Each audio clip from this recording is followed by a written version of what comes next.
They never die. I mean, they always come back. You know, they're very difficult to kill, very difficult people to kill. I know because I'm married to one. I tried many times, couldn't kill her. I mean, there's a dark humor there, and I understand why, because... No, it's not dark humor. I try to get to her every time, but she uses our kids as human shields. I can never take her out. He's a comedian, Bassem. Ya Allah. Where's your show? I want to go to your show. Yalla, you're funny. I can't remember what happened in 2014, and there was no music festival. 2014 was too kaitan. Look it up, Bassem, look it up. Driving me nuts. I mean, 2018, 300 Palestinians died. Who's counting, you know? In 2018, Hamas and other militant groups in the Gaza Strip launched numerous rocket and mortar attacks into Israel, marking one of the most intense periods of cross-border violence since the 2014 Gaza war. Shocking. How you guys doing? This is official Sahar TV coming to you live with another wonderful video. Bassem Youssef went on Piers Morgan and talked about the situation in Gaza. Let's see what he had to say. Well, joining me now to discuss the conflict in Israel and Gaza is a TV host and satirist, Bassem Youssef. Why does he always look so upset? Bassem, cheer up, brother. You're going to sell some tickets to your show. Don't worry. Cheer up. Yalla. You grifter? Bassem, it's great to have you back on the program. I wish it was under different circumstances. First of all, what is your reaction to what happened on October the 7th? Oh, it was terrible, of course. I mean, we kind of get our news kind of also secondhand because, you know, my wife's family, they live in Gaza. They have cousins and uncles there, and their house also was bombed. We haven't been able to communicate with them for the past 3 days. Communication are lost. Beautiful how he asked him, what are your thoughts about October 7th? And he switched the narrative right away to my wife's family who's in Gaza. Their house was bombed. Answer the question. Ya Bassem, let's go. So we don't know actually what is the, how are they doing, but you know, we're used to that. I mean, it's just like, it's very repetitive. We're used to that. We're used to them being bombed every time and moving from one place to the other. You know, it's just like those Palestinians, they're very dramatic. Israel killing us. Here's an impression of Bassem dodging a question. Okay. But they never die. I mean, they always come back. You know, they're very difficult to kill, very difficult people to kill. I know because I'm married to one. I tried many times, couldn't kill her. Wow. Did he just come forward with an acknowledgement that he tried to kill his own wife? It's kind of bad. I mean, there's a dark humor there, and I understand why, because... No, it's not dark humor. I try to get to her every time, but she uses our kids as human shields. I can never take her out. He's a comedian, Bassem. Ya Allah. Where's your show? I want to go to your show. Yalla, you're funny. Again, I understand the humor, but I don't. to be serious, Bassem, about this, tonight I will be serious. Now, I will be serious. I was watching your interview with Ben Shapiro, and I'll tell you one thing. Yeah. I think that Ben Shapiro is one of the smartest people who ever walked this earth. He's very, very smart. I follow him, and I believe everything he said. And when he came on your show, his solution was, and I quote, his solution was that the solution for this is for Israel to annex Gaza and to kill as many son of bitches as possible to make sure that this will never happen again. I'm sure Ben Shapiro said exactly that. Statement for statement, word for word. I'm sure he said son of bitches. He never said that. And anyone who called for a ceasefire will be a terrorist sympathizer. So God forbid, I don't want to be labeled as a terrorist sympathizer. So I agree with Ben Shapiro. I think we should kill as many son of bitches as possible. Well, let me, so okay, far, but Bassem, so far 3,500 people were killed, including 5,000 son of bitches in the bombing of the Baptist hospital as we speak right now. 1/3 of those 3,500 were children. So my question to Ben Shapiro is, how many more son of bitches do we need to kill so Ben Shapiro is happy? Okay, because it changes Bassem, from 1 year. It changes from one. I'm sorry that. Listen, I'm really at a disadvantage here. I'm looking at a camera. I don't see you. I can hear you on my ear. The reason I'm interrupting so is I think you might be. I I think you're conflating different interviews with Ben Shapiro. He didn't use the phrase "sons of bitches" with me. Let me play to you what he actually said on my show. He did. Go back to your interview. No, he didn't. That was another interview. But let me play what he said to me here. Well, frankly, I don't believe in proportionate response to terrorism. I believe that the way that you stop terrorism is with wildly disproportionate response. That doesn't mean in terms of targeting civilians. It means in terms of killing as many terrorists as humanly possible and allowing them to dictate the terms of engagement by hiding behind civilians in areas that they're supposedly responsible for means that the only option for Israel is to surrender to Hamas's hatred of its own citizens, its willingness to use its own children as human shields. No country worth its salt could ever do that. Now, that is substantively different to what you said he said, right? He's talking there but specifically about Hamas terrorists. I agree. Bassem was caught lying. Now he's gonna deflect. Let's watch it together and enjoy. Where's the popcorn? Susie, we got the popcorn! My wife's name is not Susie, by the way, so yeah, she's not even home. So don't think I'm diminishing her by calling her Susie. It's not Susie, and she's not gonna bring me popcorn. I'm gonna go myself and get popcorn, okay? Agree with him.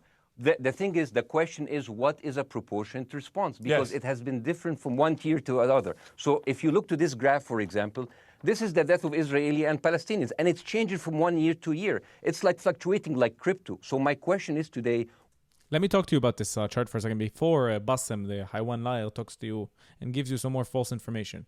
This is from, I'm assuming, 2000 what? 2003? Let's say it's from 1948. The majority of the deaths are combatants.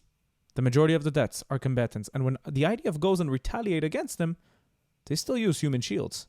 They go into their civilian homes, they hide there. So what do you expect? That civilians are not going to die in a retaliation of the IDF? That the IDF did not even start or initiate? Give me a break. This is a fake, false chart. And the reason why Israel has less casualties is because Israel actually cares about the civilians. Why we have systems, iron domes, we have an army protecting us.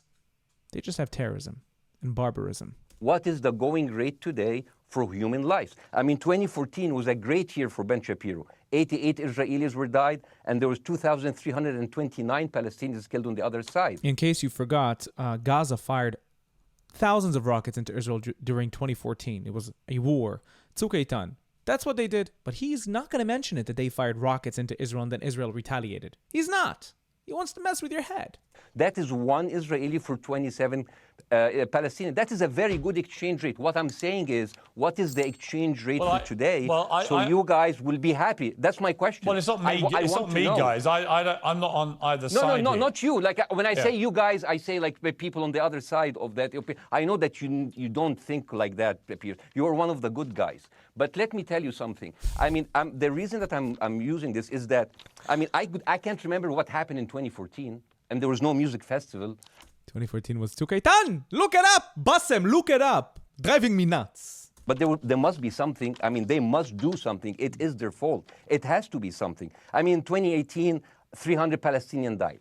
Who's counting? In the year 2018, did Hamas fire rockets into Israel? Let's see. Searching the web. It's ChatGPT, guys, yeah? Yes, in 2018, Hamas and other militant groups in the Gaza Strip launched numerous rocket and mortar attacks into Israel, marking one of the most intense periods of cross-border violence since the 2014 Gaza war. Shocking. So the thing is, what my question is, let's find what is the exchange rate for human life today so we expect the future death of Palestinians and will be happy to it. My response to that would be this, Bassem. I've thought carefully about this. Because I think it's very tricky for people like me to immerse ourselves into a conflict where we're not directly involved. And I thought carefully about what I feel about this. I feel that the scale of what Hamas did on October the 7th supersedes anything else I've seen in this conflict, really ever.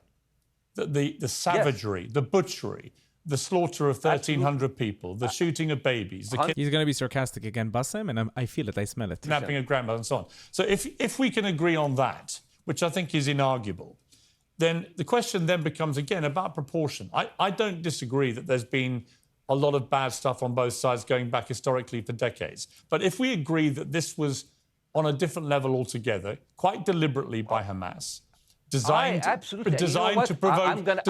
No, here's my question.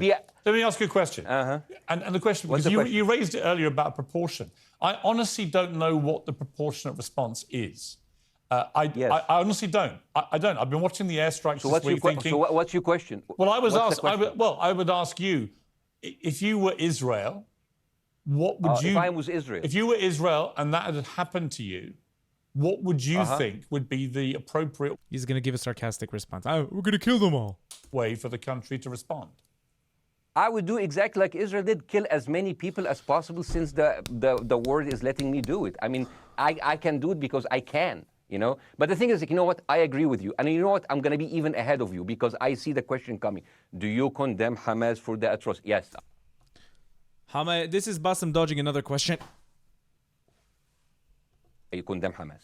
I condemn Hamas. I condemn Hamas is the source of all evil. They're a reason for everything. And you know Islam. what? Let's for a minute imagine a world without Hamas. Right. What will this world look like? Let's give this word a name, and let's name this word the West Bank. Hamas has absolutely no control in the West Bank. And since the beginning of this year, only through August, 37 Palestinian kids were killed. Hamas is indeed in the West Bank. That's a lie. In recent votes that they did to simulate what would happen if there would be voting in Gaza, they got the majority of the votes. If the PA would not be in Gaza, or if they would hold an elections in Gaza, who do you think would have won? Hamas? That's right. They take responsibility for terror attacks coming from the West Bank. Hamas. So does that mean they're not in the West Bank? Think again. No music festival, no paragliding, no Hamas. Since the occupation of the West Bank, 7,000 Palestinians were killed. No music festival, no paragliding, no Hamas. Nearly every day they cross the border, they stab, they loot, they run over, they explode. No Hamas in the West Bank. Give me a break. Then Hamas takes responsibility and then you look like a fool. Stop committing the terror attacks, nobody will die. Very simple. I can go on and on and on and on. No, but you don't need to, because in a way you're preaching to the choir. I've followed this crisis. Oh no, you're not preaching. So the thing is, like, in the sense that I know that what you're saying has validity. Of course, Piers. By the way, Piers. I am at a disadvantage here. I can hear you. I cannot see you. I am in a claustrophobic room, and so please cut me some slack and don't interrupt me and interrupt my points. Sure. So, because this has to be fair. Understand. Because if you want to only hear your opinion, I can just condemn Hamas and go home. I can do that. So, do you want to do that, or do you have a much more nuanced conversation? No, I absolutely want to have a nuanced conversation. I wasn't aware I was interrupting you. I thought I was letting you speak. Amazing. So let's. I mean, I would say I really applaud Israel for doing one thing that no military force in the world does. Because I heard Ben Shapiro and I heard Ron DeSantis, and they said Israel is the only military force in the world that warns civilians before bombing them. I mean, how fucking cute. That is so nice of them. So, because with this logic, if Russian troops started warning Ukrainians before bombing their houses, we're cool with Putin, right? I mean, okay, Habibi, you have warned them, go invade. It's fine. You have...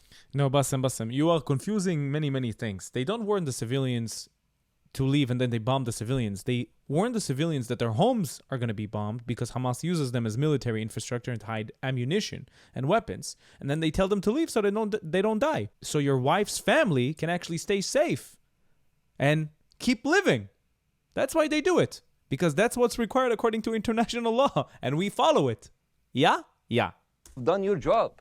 I mean, the thing is, and I understand, and I also heard Ben Shapiro talking about human shield. Really obsessed with Ben Shapiro. Remember, my wife's family, they live in Gaza. So I asked them, I told them, when Israel give you the nice warning, the cute warning, does Hamas force you to stay in your home so you can be bombed and use as human shield? You know what? Hassan here, my wife's cousin. He's a loser. You know. He told me. You know, when I asked him, does that happen? He told me, no. The lying son of a bitch lied to me. I told him, you don't understand. Ben Shapiro and Ron DeSantis keep saying that Israel warns you and Hamas asks you to stay put. So I told you, he's a loser. He never kept a job. He even failed in all of the interviews to become like a human shield. I would believe Ben Shapiro. Let me ask you this, So let's go with that. No. Let me. Beautiful. You just gave us proof that civilians don't die in Gaza, that Israel doesn't target civilians. Beautiful. But at some point, I must be able to ask you questions. It's not a monologue for you, Bassem. If we agree that for the 14,000 casualties, I mean, who's counting, are human shield, does that mean that every single one of those civilians was standing, obscuring a military target behind them? Because that's a lot of weapons. I mean, Hamas is packing. No, of course it doesn't. And look, it doesn't. So there's some collateral damage. Lots of collateral damage. Yes. It's fine. Yeah, you kill some to save some, and then kill some more. Yeah, I agree. Yeah. Well, I agree. let me ask you this. Again, it comes back to proportionate response. When I'm going to attach the full video in the description because I don't want to watch the whole thing. It's like 25 minutes long. Bassem is dodging questions like a baseball bat is dodging a baseball ball. Answer the question. You know, you don't have to try to maximize the profits from the shows that you try to sell. Answer the question. You know, acting like a human sometimes is not going to hurt you. But of course, you have an Arab and Muslim audience to please or satisfy. But Bassem, here's a question for you. You are Egyptian. Why don't you force Egypt to open the borders for the civilians in Gaza so your wife's family can actually be safe until the end of the war? Why don't you do it? Only Israel. Only blame Israel. That's fun. Let's do it. Bassem's a clown. And he dodges question like crazy. I wish I could have an opportunity to debate him. I wish. Look at his crazy eyes. Look at this. What is this? Anyways, thank you for watching this video. Don't forget to like, comment, and subscribe. And if you want to support me financially, you can do so through Buy Me Coffee or Patreon. Down in the description below, it helps me buy new gear and upload content daily. Thank you so much for watching, and I'll see you again in the next video.